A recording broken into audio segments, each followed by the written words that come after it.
Hello everyone, welcome back to our channel all about mathematics में आज हम नया चैप्टर स्टार्ट करने वाले हैं COV। ठीक है, आज है लेक्चर नंबर 1। तो आज हम पढ़ेंगे COV जो है मतलब कैलकुलस ऑफ वेरिएशन। इसमें क्या होता है, क्या डेफिनेशन है, उसको किस तरह पढ़ना है, जिसके प्रॉपर नोट्स मैंने पहले से बना रखे हैं, जिसको मैं आप सबके सामने यहाँ लाई हूँ। तो पहले देखते हैं इसकी डेफिनेशन क्या कहती है। पहले इसको हम पढ़ेंगे, एक एक लाइन को समझेंगे और फिर उसको एक्सप्लेन करेंगे।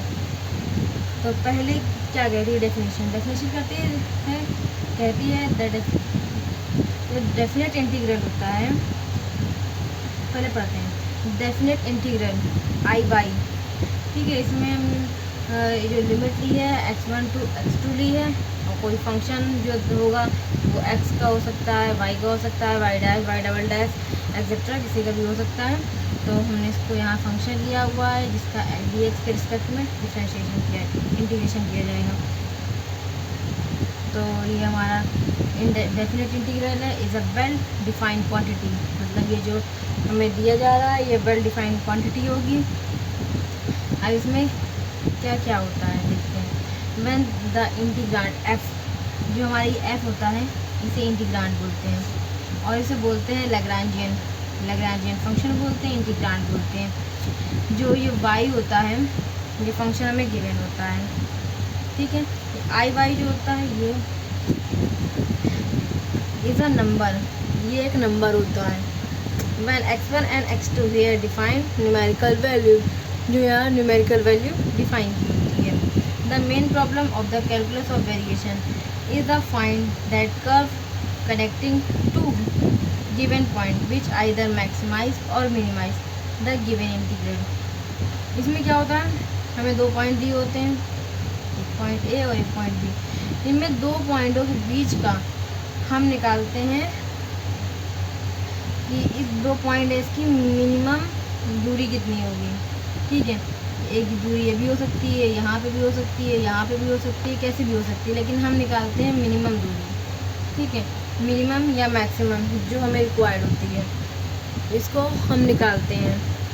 कभी ये दोनों पॉइंट फिक्स होंगे जब केस 1 बनेगा, केस सेकंड में क्या होगा, एक पॉइंट फिक्स होगा दूसरा मूविंग होगा, या ये फिक्स हो सकता है ये मूविंग हो सकता है, या ये फिक्स हो सकता है ये मूविंग हो सकता है। और थर्ड जो हमारा केस होगा उसमें क्या है, ये दोनों ही पॉइंट मूविंग होंगे। तो पहले जो हम बात करेंगे उसमें होगा दोनों ही पॉइंट जो होंगे हमारे ए और बी दोनों ही फिक्स पॉइंट होंगे।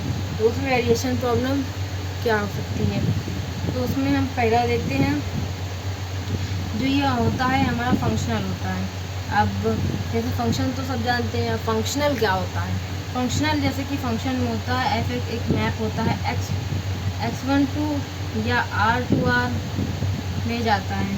ठीक है, जब ये मैप फंक्शन टू फंक्शन बन जाए, जब कोई सेट ना रहे, फंक्शन टू फंक्शन बन जाए तो वो फंक्शनल हो जाता है। लेकिन अगर कोई मैप कोई एक सेट से दूसरे सेट पे जा रहा है तो वो फंक्शन होता है। फंक्शन और फंक्शनल दोनों अलग अलग चीज़ें हैं, कोई एक चीज़ नहीं है, दोनों अलग है। फंक्शन क्या होता है, कोई एक सेट होता है कोई दूसरा सेट होता है। इस सेट से इस सेट पे जो मैपिंग हो रही होती है वो एक सेट से दूसरे सेट पे जो मैपिंग होती है वो फंक्शन होती है। लेकिन अगर एक फंक्शन से दूसरे फंक्शन पे जो मैपिंग होगी वो फंक्शनल होगी। तो हमारे पास ये फंक्शनल गिवन होता है, इसमें हमें इनिशियल वैल्यू गिवन होती है। ठीक है, इनिशियल वैल्यू क्या है, x0 पे गिवन होगी, या x1 y1 एक्सेट्रा किसी भी गिवन हो सकती है, लेकिन दो पॉइंट पे गिवन है। ठीक है, होती है।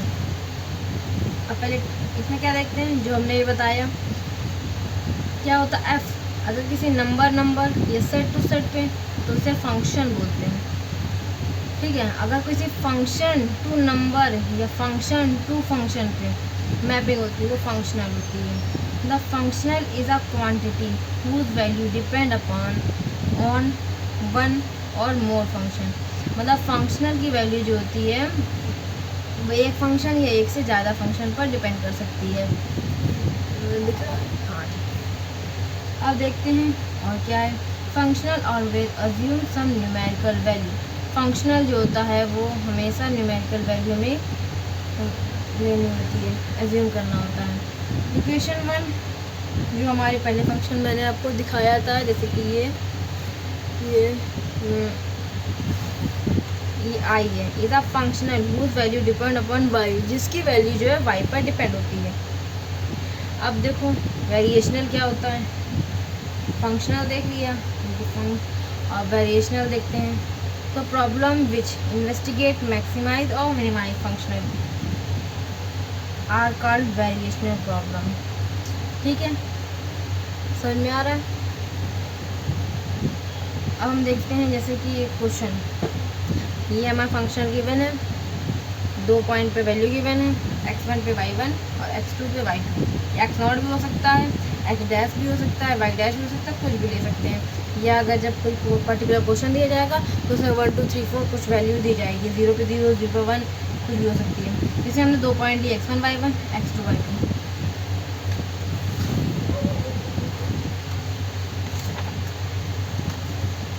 अब इसमें क्या करते हैं, we need to find Y X. हम इसमें यहाँ पे हमें क्या निकालना होता है, वाई एक्स निकालना होता है, सच दैट इट मिनिमाइज और मैक्सिमाइज, या तो ये मिनिमाइज कर रहा होगा या तो मैक्सिमाइज कर रहा होगा। Is also satisfied boundary condition, ये जो होता है बाउंड्री कंडीशन को सेटिस्फाई करता है। There are curve Y X is called extremal, अगर वो उसमें जो कर्व जो हमें मिलेगा वो हमारा एक्सट्रीमल होगा। ठीक है, स्टेशनरी फंक्शन भी बोलते हैं। And the value of this function, ये लैग्रांजियन फंक्शन बोलेंगे, ये इसको ऑयलर लैग्रांजियन फंक्शन भी बोलते हैं। इसमें eight extremal is called extremum, इसमें इसका जो फंक्शन मिलेगा, फंक्शन की जो वैल्यू होगी उसे हम एक्सट्रीमल बोलेंगे। ठीक है, और जो वैल्यू निकल के आएगी उसे एक्सट्रीमम बोलेंगे। ठीक है, या तो वो स्टेशनरी वैल्यू भी बोलते हैं इसको, एक्सट्रीमल भी होता है, जो हमारा कर्व निकलेगा उसे एक्सट्रीमल बोलेंगे, और जो कर्व जो होगा उसे हम एक्सट्रीमम बोलेंगे। ये बात समझ में आ रही है। अब आगे चलते हैं। अब हमें क्या रखते हैं, we restricted ourselves to select any unknown function that have continuous second order derivative and satisfied the given boundary condition. Function of this type one called admissible function. ठीक है, इसमें क्या होता है, इसमें जैसे कि कोई फंक्शन y दिया गया, अगर मैं c की पावर 2 यानी c square x1 to x2 लिखा, इसका मतलब y कंटिन्यूस है। ठीक है, अब मतलब y डिफरेंशिएबल है, y डैश कंटिन्यूस है, y डैश डिफरेंशिएबल है, लेकिन y डबल डैश कंटिन्यूस है, लेकिन उसका डिफरेंशिएबल है या नहीं ये कहना मुश्किल है। अगर y क्यूब होता तो ये जाती y ट्रिपल डैश कंटिन्यूस, लेकिन y ट्रिपल डैश जो डिफरेंशिएबल है या नहीं इसके बारे में नहीं कह सकते। ये कंटिन्यूटी बताता है कि किस पॉइंट तक ये कंटिन्यूस है। ठीक है, ये कंटिन्यूस लिखने का एक तरीका होता है। अब देखते हैं ऑयलर लैग्रांज फंक्शन। ये जो हमारी, अब हम बात करेंगे जो हमारा पहला फार्मूला जो गिवन है उसे ऑयलर लैग्रांज इक्वेशन बोलते हैं, जो हमारा एक्सट्रीमल निकालने के लिए यूज होता है। तो इसे नेसेसरी कंडीशन भी बोलते हैं, जैसे कि लिखा है the necessary condition for a extremal, extremal निकालने की नेसेसरी कंडीशन के क्या, तो जो हमारे ये फंक्शन है, ठीक है, इसे हम एक्सट्रीमल निकालेंगे। एक्सट्रीमल निकालने के लिए ये जो हमारा फॉर्मूला गिवन है इसको हम बोलते हैं ऑयलर लैग्रांज फार्मूला या इक्वेशन। ये इसमें क्या होता है, ये जो हमारा फंक्शन होता है इसका पहले y के रिस्पेक्ट में डिफ्रेंशिएशन करते हैं, फिर माइनस लगाते हैं, d ओवर dx करेंगे, फिर del f over del y dash करेंगे। ठीक है, और इक्वल टू 0। ये हमारी जो इक्वेशन बनती है ये हमारी इक्वेशन ही कहलाती है ऑयलर लैग्रांज इक्वेशन, और ये हमारी किसी एक्सट्रीमल को निकालने की नेसेसरी कंडीशन होती है। ये सफिशिएंट कंडीशन है, नेसेसरी कंडीशन है। सफिशिएंट कंडीशन हम आगे देखेंगे। तो हमारा ये जो इक्वेशन है ये हमारी एलर लैग्रांज इक्वेशन है। इसमें क्या होता है, इसको हम लिखते हैं एक बार, del F over del Y minus D over D X del F over del Y dash is equal to 0। इसमें क्या देखते हैं, that for a functional extremal Y X can be unique, मतलब इसकी वैल्यू यूनिक भी आ सकती है, infinite भी आ सकती है, और डिपेंड ना करें, डज नॉट एग्जिस्ट ही ना करें, ये भी हो सकती है, या बाउंड्री कंडीशन को सेटिस्फाइड ना करें, ये भी हो सकती है। जब अगर कंडीशन सेटिस्फाइड ही नहीं करेगी तो वो एग्जिस्ट ही नहीं करेगी। अब हम मेथड देखते हैं, मेथड क्या है। For a given extremal apply the Euler function equation and we will get an ODE। अब हम यहाँ पे क्या करते हैं, यहाँ पे फंक्शनल जो हमें गिवन है, जो क्वेश्चन में गिवन होगा, उसमें हम क्या करते हैं, ऑयलर इक्वेशन मीन्स ये इक्वेशन जो हमने ऊपर बताई थी 2 मिनट, ये इक्वेशन अप्लाई करते हैं। देन जब इसको हम सॉल्व करेंगे तो हमें एक ODE मिलेगी। इसके बाद सारा खेल ODE का यहाँ से होता है।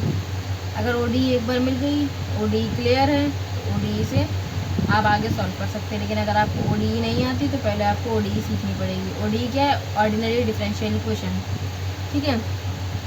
इसके वीडियोस भी हम अपने चैनल पे अपलोड करेंगे कुछ टाइम बाद। अभी ये पढ़ते हैं, तो ODE हमको मिलेगी, find the solution ODE then apply the boundary condition. अब ODE को हम सॉल्व करेंगे, हमें जो y की वैल्यू मिलेगी उससे हम, जैसे हमें y की वैल्यू मिल जाती है, हम बाउंड्री कंडीशन अप्लाई करेंगे, देन हम लोग को सोल्यूशन मिल जाएगा।